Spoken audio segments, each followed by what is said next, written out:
आज आपण पुन्हा एकदा जात आहोत सह्याद्रीतल्या एका नितांत सुंदर आणि निसर्गरम्य ठिकाणी, जुन्नरचा निसर्ग एक्सप्लोर करायला।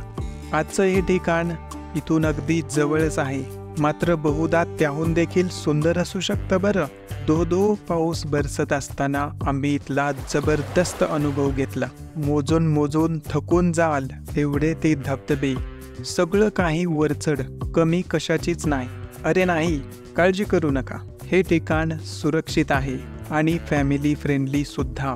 चला माझ्यासोबत पाहायला दाऱ्या घाट।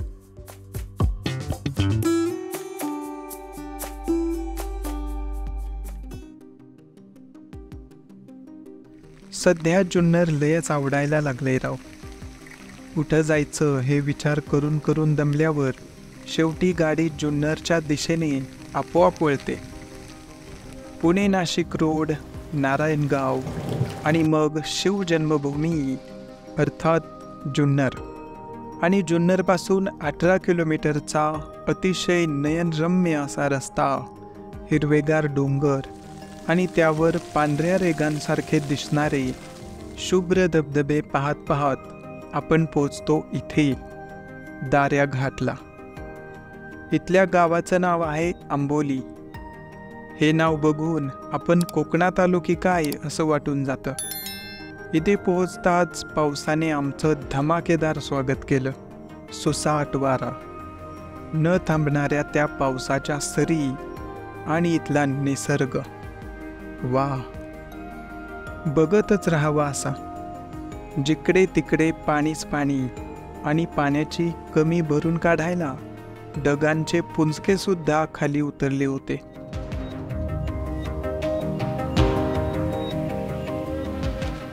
गावाच्या सभोवती एक संघ नव्हे तर तुकड्या तुकड्यांमध्ये पसरलेली सुंदर अशी भात शेती।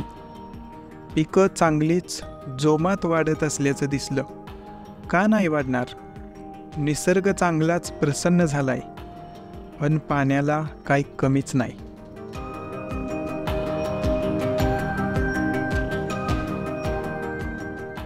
हे सगळं पाहत असताना जागचा पाय निघत नव्हता, पण दाऱ्या घाटचा भन्नाट धबधबा आणि निसर्ग पाहायची आतुरता होती, त्यामुळे पटकन पुढची वाट धरली।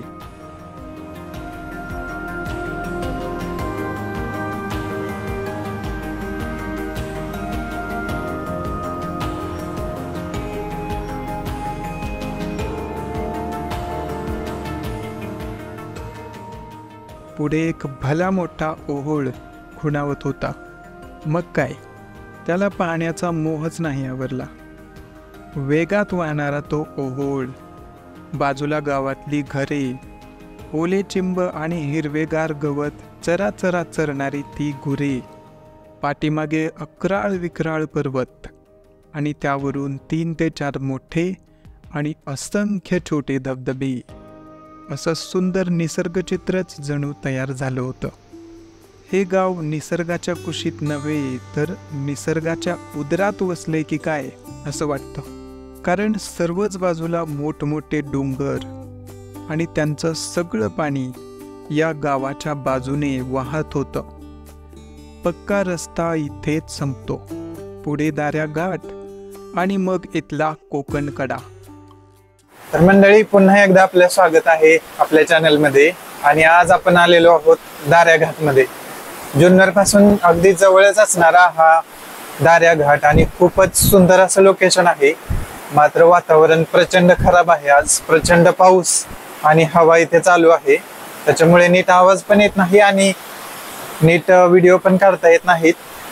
तरी पण प्रयत्न करतोय आपण चांगल्यात चांगला इथला निसर्ग दाखवण्याचा। आणि इकडे तुम्ही बघू शकता, खूपच वेगात एक ओहोळ वाहतोय किंवा ओढा वाहतोय असं म्हणू शकता।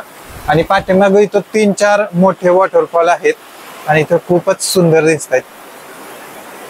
तर बघूया आणखी आपल्याला काही काही इथं पाहायला भेटतंय आणि आपण दाऱ्या घाट एक्सप्लोर करूया।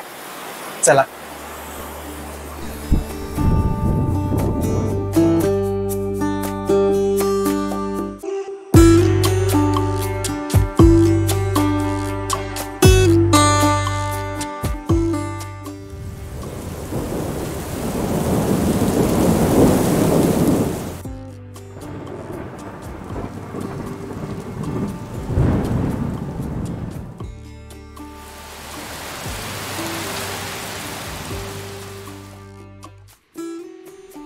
पावसानं पुन्हा एकदा नव्या दमानं सुरुवात केली.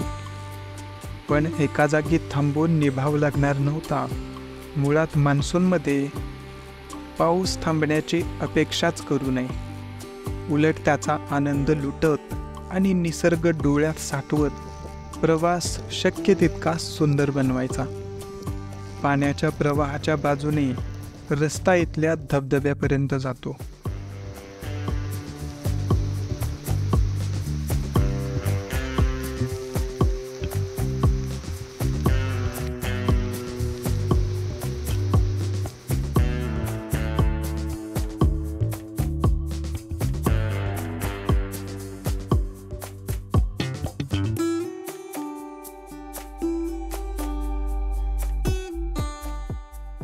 मार्ग खूपच सोपा आहे, मात्र तरीही तुम्हाला जर इथल्या ठिकाणाबद्दल सविस्तर माहिती हवी असेल तर स्थानिक लोक गाईडसुद्धा पुरवतात. त्याशिवाय इतर कुठलंही भलतं ॲडव्हेंचर करायची गरज नाही. इथे धबधबे दुरूनच आपल्याला खुणावत असतात. पण कुठल्याही धबधब्याकडे बिनधास्तपणे निघू नये, कारण जवळ वाटणारी ही ठिकाणे चांगलाच कस काढू शकतात आणि काही वेळा संकटात पण टाकू शकतात.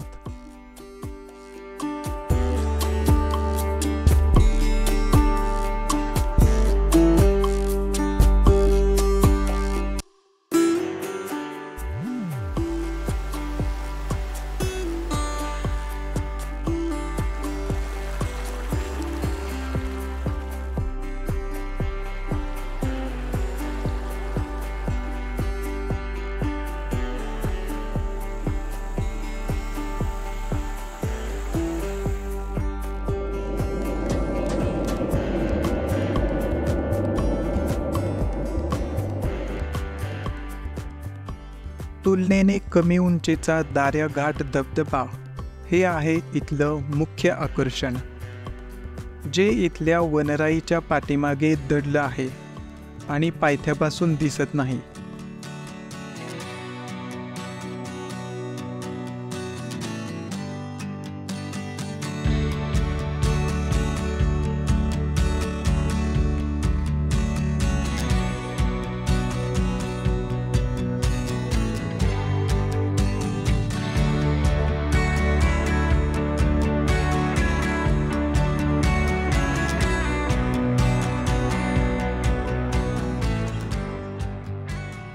जसं जसं आपण या टेकड्या आणि ही वनराई पार करत पुढे जातो, तेव्हा वाटेत खूप सारे जलप्रवाह ही वाट अजूनच धमाल बनवतात.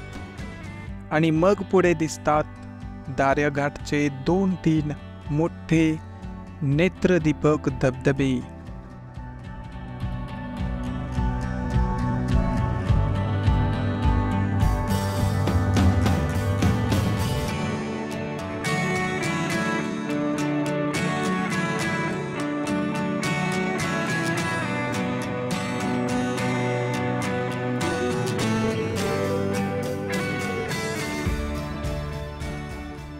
इथे जर कोणती नसती उठाठेव आणि हुल्लडबाजी केली नाही तर हे ठिकाण खूपच सुरक्षित आणि कुटुंबासहित जाता येईल असे आहे.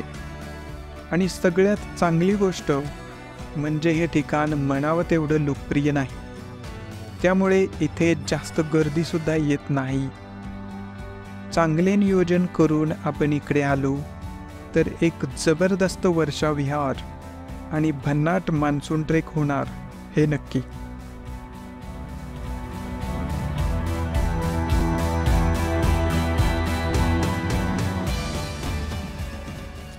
चला तर आज इथेच थांबूया.